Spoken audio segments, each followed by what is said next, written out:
You might have seen it on our program last week or on dozens of websites. The reliable sources face-off between Nico Pitney of the Huffington Post and Dana Milbank of the Washington Post immediately went viral. The issue was whether Pitney had improperly colluded with the White House in agreeing in advance to ask President Obama a question on behalf of an Iranian. Milbank had criticized Pitney's approach, and then it got rather heated.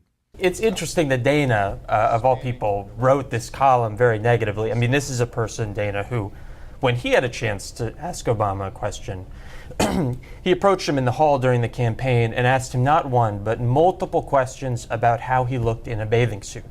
I mean, that to me is pathetic. And you could stage manage me into that, Dana.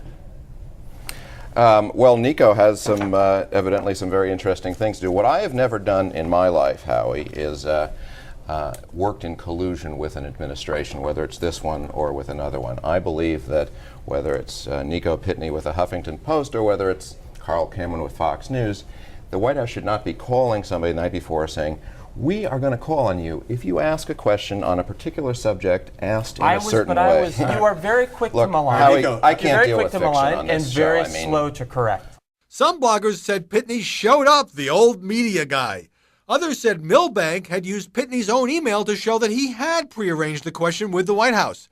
Times' Michael Shearer said both men, quote, acted like petulant politicians, abandoning any pretense to reasonable discussion so they could launch specious attacks on each other's integrity.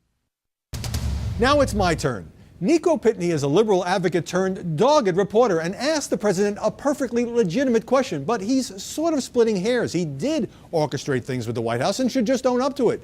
Dana Milbank was a little harsh in his criticism since Pitney's question was no softball. But Pitney's suggestion that my Washington Post colleague rolled over for President Bush is just wrong.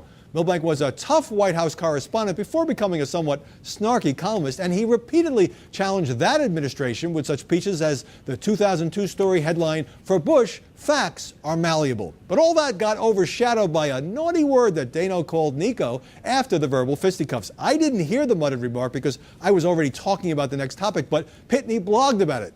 Let's go to the videotape. Involved in something that is being done already in the private sector and with the right initiative. Well, not the smartest thing to do on a television set, even when you keep your voice really low. Some of us can read lips.